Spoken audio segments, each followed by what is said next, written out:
What's going on, everybody? This is going to be my second review of Near Dark.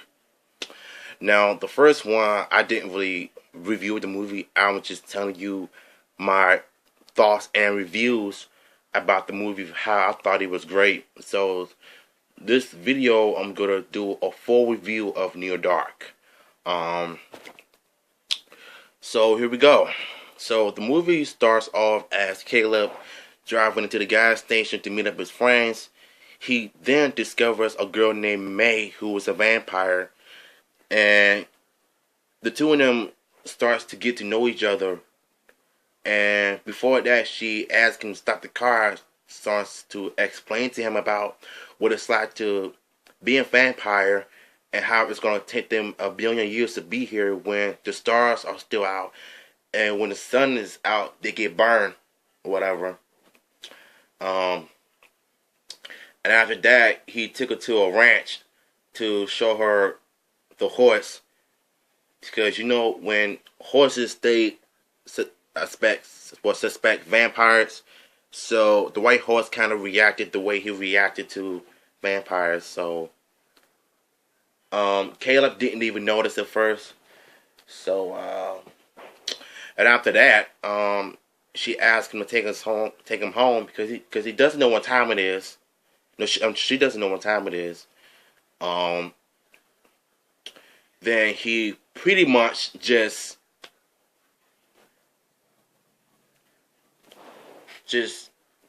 continuously to be clueless or whatever.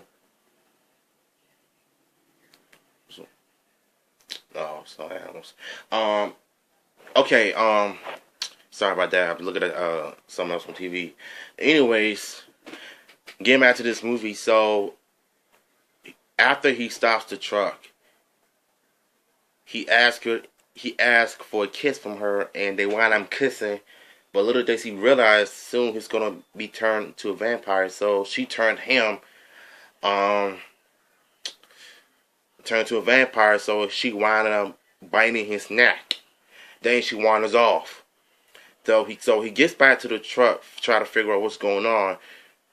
So he realized that the truck was not working right. So he decides to walk across the cornfield.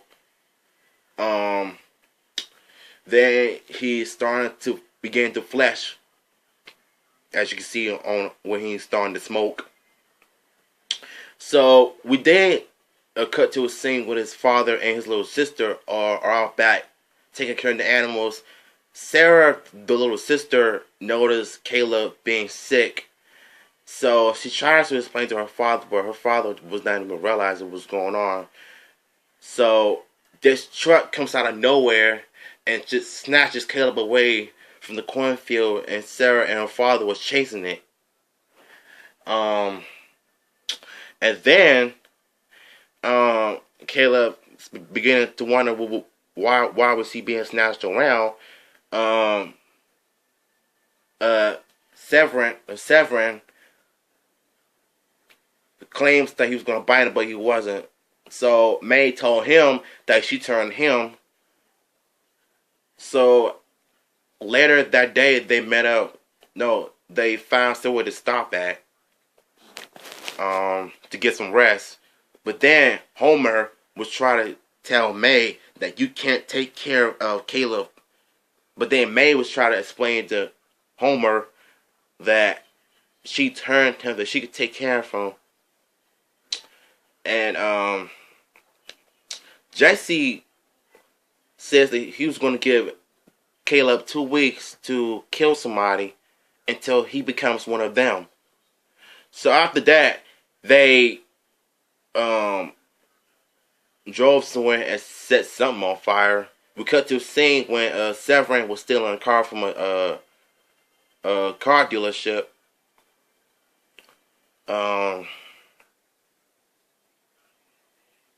So after the gang arrived, Caleb and May were at a train stop on a train rail. So Caleb wanders off to a bus station, tries to ask for some more money to get home, but with no luck. So he wonders. Okay, so this is a scene that I'm starting to notice. like after you become a vampire, you're beginning to feel weak. So they made him to look like a junkie, like a drug addict or something. So he tries to eat a candy bar, but he winds up puking it back up. The only way, because as a vampire, the only way to survive is to drink human blood. I don't know why is that the case, but I wish they could have just ate some junk food to survive. But unfortunately for Caleb, he couldn't. So the FBI detective he noticed Caleb struggling or stumbling all around the bus area. So he grabs and puts him in the corner, asking him what he was on. And then Caleb was beginning to explain that how he needed more money to get home. So the FBI gave him some cash to get home. And then we see Caleb starts to vomit and drool, spit up, starts to get sick, getting off the bus. And he was still drooling while struggling to walk. And afterwards, he noticed May was sitting out there waiting for him. So she began to bite her wrist, feeding him her blood so he can survive. After that, she began to explain to him that the sunlight was brand after him. Then we cut to a scene the next morning when her father wakes up from a dream or whatever. Then he goes to check on Sarah, and they both were okay. So after that, they went to a police station to ask for, has anybody seen Caleb? So they began to wander around, asking people had they seen him, but no luck. Caleb was on a payphone asking for help, but nothing worked also. So we then cut to a scene where May was trying to explain to him how being a vampire can suck sometimes, and he's starting to be scared, and she is too. But she was trying to explain to him that once you kill somebody, you act like everything is fine. Then we're gonna cut to a few scenes later when he was planning on doing it, but he knows that it's wrong to kill people by biting them on the neck, drinking their blood when they begin to feel weak. So we cut this scene when Severin acted like a cocky cowboy, and two girls randomly showed up. Randomly showed up.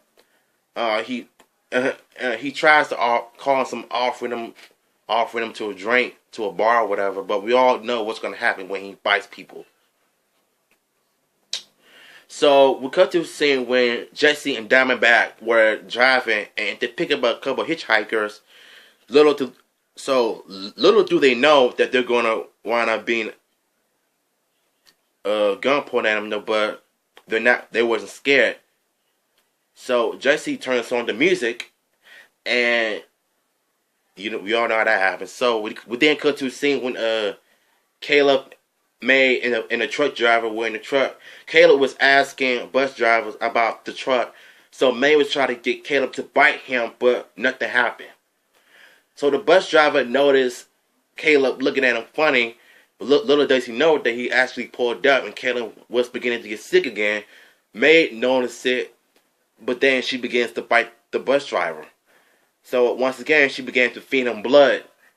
But Caleb almost killed her by drinking so much blood, because if you drink too much human blood on a vampire, they will die.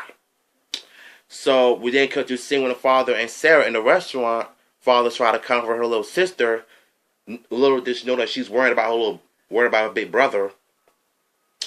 And after that, we cut to a scene when the gang confronted Caleb because they noticed that he's been sucking off of May. So Jesse gave him another week to kill a person, but again, nothing happened. We then cut to a good, one of the most famous bar scenes in history of vampire films. And we all know what happened. They go to a bar, they start causing chaos, killing everybody one by one. And then the last scene where May stands with a poor guy playing pool. he got scared because she told Caleb that he was for him. So the guy runs off. Caleb started chasing him. The gang began to burn the bar. Caleb lets the guy go to run to the authorities, but the guys confronted him again because he failed. So after that, they went to a motel to rent a bungalow. Then they noticed the police knocking on their door. Then Severin opens up the sheets and noticed the daylight actually burned the side of his face. So the gang begins to shoot the police, and Caleb struggles to enter the truck when he begins to get burned and get shot multiple times. So he winds up making it to the truck, breaks into the motel, and they all escape, starting to respect Caleb for one thing he did right. So later that night, they got to a motel once again. Severin gives Caleb a star or whatever. So May and Caleb were outside talking. Then we cut back to the game playing cards. Then Homer begins to went outside smoking a cigarette. He noticed a little girl named Sarah was at a soda machine when he heard a sound effect. So he began to invite her to the house, but the cable was acting stupid because we all know what's going to happen. So after that, Caleb returns to the house. Sarah noticed him, and then her father came in, and that's when everything just went out of control. So after the little fiasco, the little situation happened, Sarah opens the door when it's daylight, begins to burn the vampires, and Caleb winds up escaping with the family. So after that, the father took him to the garage, tries to cure him, and he did. After that, we cut to a scene where the family are eating after dinner, and then Caleb notices sound when his maid was out back on the swing, trying to figure out what was going on with Caleb, because she noticed after she hugged him, he was warm, he was turned back to human. She tried to figure out why she can't fight him and why he's not a vampire anymore, so she decides to run off again. Then Caleb gets back to the house. Sarah was gone. And after that, he takes the horse and begins searching, but nothing was found. He then runs into Severin, but the dude got into a confrontation when the truck driver started to come past, and Caleb was asking him to let him use the truck, but he wasn't having it. So Severin shots the driver into the head. Then Caleb decides to drive a truck, running Severin over. Then Severin tried to damage the brakes, the truck controls, and after that, Caleb decides to jump out the truck, and that's when the whole thing blows up alongside Severin. After that, Caleb confronts Jesse and May, who's got Sarah kidnapped in the back. And after that, Sarah once again finds a way to escape, and the two begin to escape. When the sunlight was coming out, everybody was beginning to burn, and we then cut to the scene when May did the amazing thing by sacrificing her body to save Sarah, and Homer was beginning to chasing him, and then he get burned.